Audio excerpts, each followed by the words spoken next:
Tiner kami sa eskwelahan daw mga duha ka semana. Kasi nagpauli kami sa amon gilantaw ang amon balay. Sang tapos na ang bagyong Yolanda. Sus na nag-ano kami daw na kuan ang amon nga kasing-kasing pagtanaw namon sa amon puluyan. Sa amon wala na kami paulian. Alisod kayo. Hain naman kami makadto. Kaya amon balay. Wasak pa kayo. Narumpa kayo tanan.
Tumama ang Yolanda noong November, we went through the same impulse. Bawat staff ng Gaya, bawat member namin, pati sa international network, gusto nilang magpadala ng tulong. And we realized, hindi naman kami emergency relief organization. So, we can help in packaging relief goods, pero we can also raise funds by calling on our international network, and then we can bring our particular strength, which is working on waste and knowing that resiliency and disaster preparedness are critical issues for many Filipinos, especially those living along the coast. Ang unang desisyon is saan tayo magre-respond, at nanaraw down namin ng mabilis ang area ng response into Bantayan.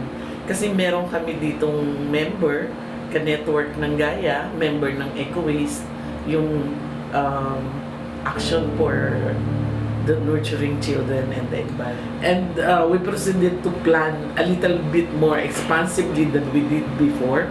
So we were able to add in our response things like mas full-blown na disaster preparedness, awareness raising, actually dun sa local governments, barangays where we responded, and we were able to look at the waste assessment in each community na hindi matatapos doon, kundi titingnan pa what improvements are possible, so that the response becomes part of the preparedness of the barangays, and it also builds the resiliency. Kasi kung maaalis mo yung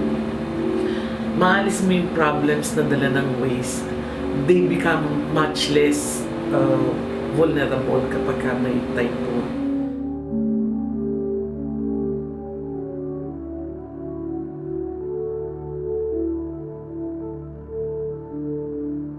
Kauna-unahan namin ginawa is nakipag-coordinate kami sa barangay, kasama na doon ang mga officials at saka BHW para ma-identify namin yung mga kailangan tulungan.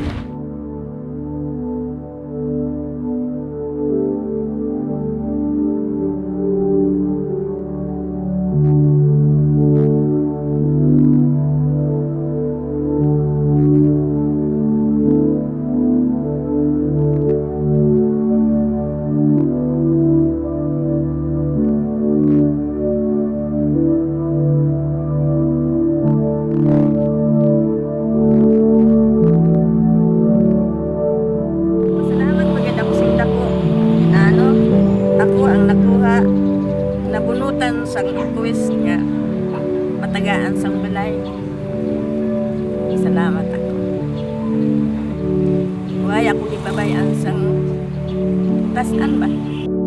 Itong aking bahay, nagawa ito sa 50 kami katao nabunutan sa Eco-West. Tulong-tulong kami lahat, kami 50 katao para ang bahay ko matapos. Tapos. Naawa nga ako sa mga kasamahan ko. Kasi ba, hindi na sila makaano sa gagawin sa kanilang bahay. Pero okay lang daw para matapos-tapos daw ang bahay ko. Aywan ko. Sabi ko, tulong-tulong tayo. Pag kayo na ang gumawa ng bahay nyo, tutulong din ako. Kung sino na ang magpapagawa, tulong-tulong tayong lahat. Ang saya-saya namin. Saya-saya namin. Kasi mga babae, pukpok ng langsang akyat sa itaas. Matabaan naman yung mga kamay. Okay lang daw. Sige lang. May kaso. Basta mahuman lang ang balay mo. Salamat naman sa Diyos. Natapos-tapos din. Nagpasalamat ako sa kanila. At ngayon, naghintay din ako kung kailan sila magpapagawa para makatulong naman ako.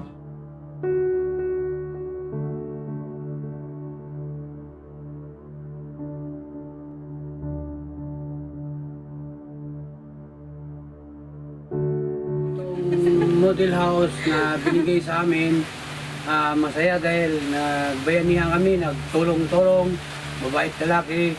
Araw-araw kami nandito sa pwesto ng ginawa nito ng katapos noon.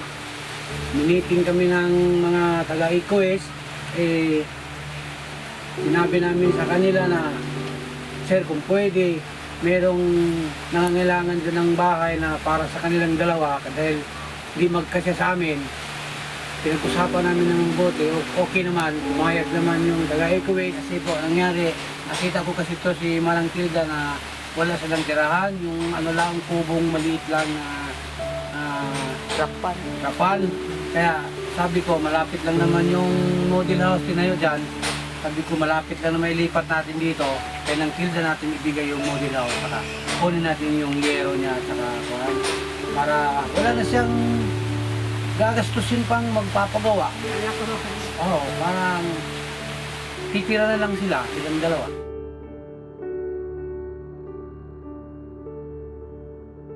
Gandang kanang paggawa ng bahay yung nagkahiusa kami ba mga natabangan sa Eco-West na tulong tabang-tabang munang akong na kasadyahan nila sa pag-operasyon ng model.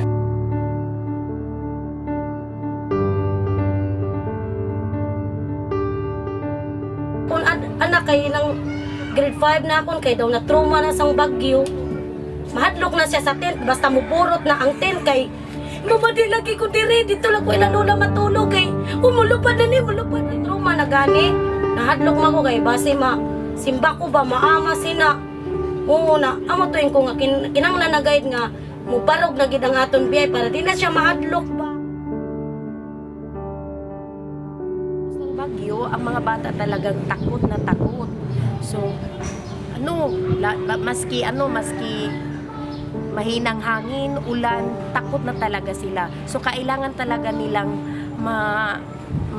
psychological test para makuha yung mga na-experience nilang feelings. So, nagkaroon kami ng psychological first aid training. Seminar na yun, tinuturuan kami kung paano o ano ang mga dapat naming gawin o mga katulad ng mga games, mga awitin. So yun. So malaki ang naitulong sa training na yun.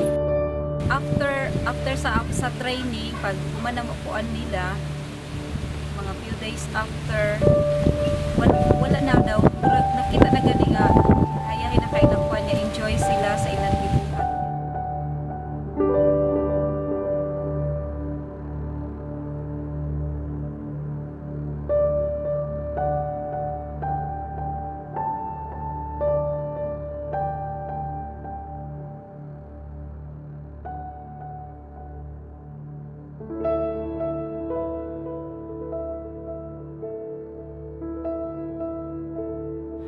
Yolanda made us realize more than any other time how much waste is relevant to talking about disasters, because we are witness to a whole area devastated, whole provinces devastated by Yolanda, na the aftermath are garbage and waste that is equivalent to a year's supply of garbage perhaps, na normally waste systems are not able to cope already with the amount of regular waste. When disaster happens and you multiply them by so much, a year's supply of waste, then all the more you would expect that waste systems will not be able to cope. But in general, a good treatment of waste, a proper sustainable treatment of waste, it builds our preparedness for disasters, and it builds resilience of communities. But the challenge to us and to emergency response agencies is really to think how we can work on that together rather than to think of these things as separate from each other.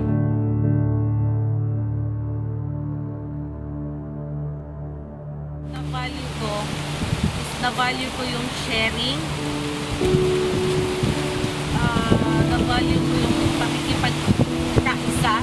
Yung hindi pwedeng ako lang, hindi pwedeng ako, kailangan ko sila para magawa namin, matapos namin. Like, kumbaga sa bayanihan. At saka yung pag-segregate at saka recycle. Kasi kung hindi nag-recycle o hindi nag-segregate, siguro by 50 years from now, wala nang isla. Just by doing this project, we give a new meaning to the 3 R's that the whole waste network defines it to be, like, diba, reduce, reuse, recycle. But by deciding to do this project, we give a sort of new meaning to the 3 R's. So there's recovery, there's rebuilding, and then there's reconnecting. Because in a way, by respecting the diversity, the capacities, the skills, the intelligence the network has to offer, we were able to reconnect everybody. We're able to reconnect the victims with the community, with the barangay, with the municipality, just by giving them yung capacity to believe in themselves, to think, to reconsider themselves not just as victim, but as an important part in community rebuilding. So hence the name Bantayan. We are doing the project in Bantayan, and we espouse at the back of our minds, ito yung underlying principle, yung bayanihan, or yung collaboration, community collaboration or cooperation. So everybody got involved, from local government units, pati BHWs, pati yung beneficiaries themselves. They were part of the process in thinking how it should begin and how it should be implemented and how it got implemented.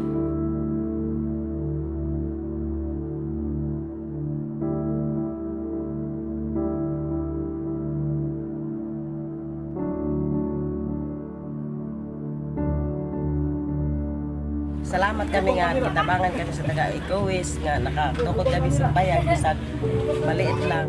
Salamat ako sa Ecowaste yung nakatulong sa Ecowaste na.